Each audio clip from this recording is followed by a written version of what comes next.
안녕하세요. 블라스트 작업하시는 분들 혹시 이런 생각 해보신 적 없으세요? 더 강하게, 더 거칠게 만들려면 무조건 노즐을 바싹 갖다 대야지. 네, 우리 직관은 보통 그렇게 말하죠. 근데요, 그게 오히려 최악의 결과를 낳을 수도 있습니다. 오늘 우리의 상식을 완전히 뒤집는 최적 이격거리의 과학에 대해 제대로 한번 파헤쳐 보겠습니다. 자, 바로 본론으로 들어가 보죠. 표면을 더 거칠게 만들고 싶다. 이럴 때 대부분 노즐부터 더 가까이 대려고 하잖아요. 과연 이게 항상 최선의 방법일까요? 오늘 우리가 풀어볼 핵심 질문이 바로 이겁니다. 첫 번째 이야기, 바로 직관의 함정입니다. 우리는 보통 가까울수록 강하다, 이렇게 생각하기 쉽죠. 하지만 블라스트 세척의 세계에서는요, 이 당연해 보이는 직관이 오히려 우리를 함정에 빠뜨릴 수 있습니다. 이 표를 보시면 딱 감이 오실 거예요. 왼쪽, 우리가 흔히 생각하는 거죠. 가까우면 힘이 세다. 그런데 오른쪽, 실제 물리적인 현실은 완전히 다릅니다. 힘과 거리는 단순한 비례 관계가 아니고요. 진짜 최대 파워는 노즐 출구가 아니라 거기서 조금 떨어진 어떤 최적의 거리에서 나온다는 사실, 이게 정말 중요합니다. 그럼 이제 가장 중요한 부분으로 넘어가 보겠습니다. 도대체 거리와 표면 거칠기가 어떤 관계인지, 그 비밀을 풀어줄 에너지 곡선에 대해 알아볼 시간입니다. 바로 이겁니다. 가장 중요한 점은요, 이 관계가 우리가 생각하는 것처럼 쭉 올라가는 직선이 아니라는 거예요. 거리가 가까워진다고 거칠기가 계속 높아지는 게 아니고요. 보시는 것처럼 특정 지점에서 최고점을 딱 찍고 오히려 더 가까워지면 다시 뚝 떨어지는 마치 산 모양 같은 곡선을 그린다는 거죠. 이 그래프가 모든 걸 아주 명확하게 보여주죠. 너무 가까워도 거칠기는 낮아지고 당연히 너무 멀어도 낮아집니다. 오직 저 가운데 최적거리라고 표시된 저 구간에서만 최대치의 거칠기를 얻을 수 있는 거예요. 정말 흥미롭지 않나요? 자, 그럼 도대체 왜 이런 이상한 곡선이 나타나는 걸까요? 이 현상을 제대로 이해하려면요, 블라스트 연마제 입자 딱 하나가 날아가는 그 여정을 한번 따라가 봐야 합니다. 이 입자는요, 노즐을 떠난 후에 딱 3가지 단계를 거칩니다. 처음엔 압축 공기 때문에 속도가 점점 빨라지는 가속 단계가 있고요. 그러다 특정 지점에서 최고 속도에 도달합니다. 그리고 그 이후부터는 공기 저항 때문에 다시 속도가 줄어드는 감속 단계로 들어서는 거죠. 여기서 속도 설립이라는 전문 용어가 하나 나오는데요. 어려운 말이 아니에요. 생각해보세요. 엄청나게 빠른 공기 흐름 속에 무거운 쇠구슬을 팡 쐈어요.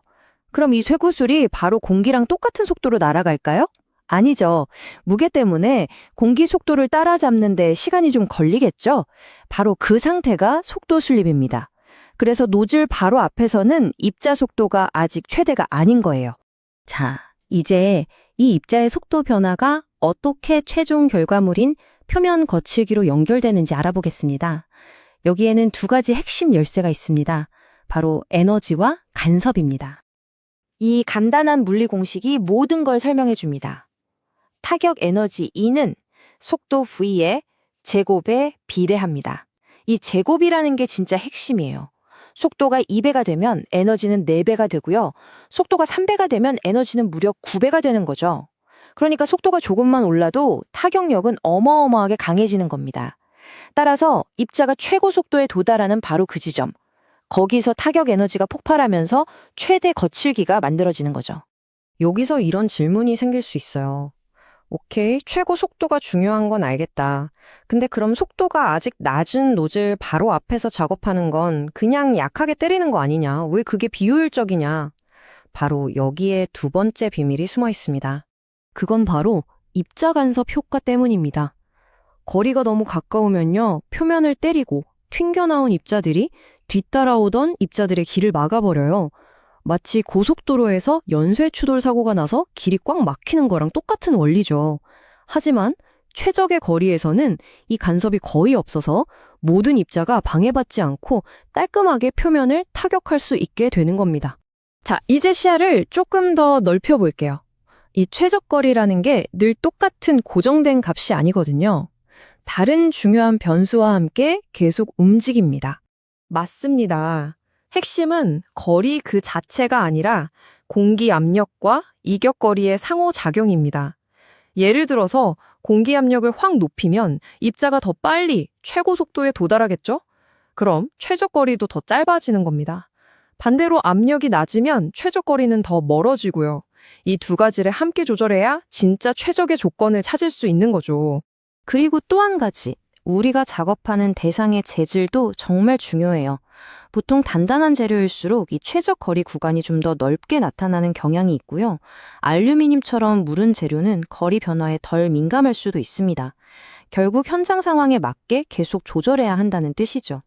자, 오늘 알아본 이 복잡한 물리 원리들 이제 현장에서 바로 써먹을 수 있도록 실용적인 결론으로 딱 정리해 보겠습니다. 오늘 내용의 핵심 딱 3가지입니다. 첫째, 가까울수록 강하다는 낡은 직관은 이제 버리세요. 둘째, 항상 최적거리를 찾고 그 구간을 유지하는 게 품질과 생산성 모두를 잡는 핵심입니다. 마지막으로 너무 가깝거나 먼 건 그냥 비효율적인 걸 넘어서요. 비싼 에너지와 연마제를 그냥 허공에 뿌리는 거나 마찬가지라는 점 꼭 기억하세요. 마지막으로 블라스트 작업의 황금률을 기억하시면 됩니다. 바로 연마제의 최대 속도를 만들어내면서 동시에 입자 간 간섭을 최소화하는 바로 그 거리, 그 지점이 최고의 표면 거칠기를 만드는 유일한 정답입니다. 이 물리 원리를 이해하고 적용하는 순간 여러분의 작업 효율과 결과물은 정말 완전히 다른 차원이 될 겁니다.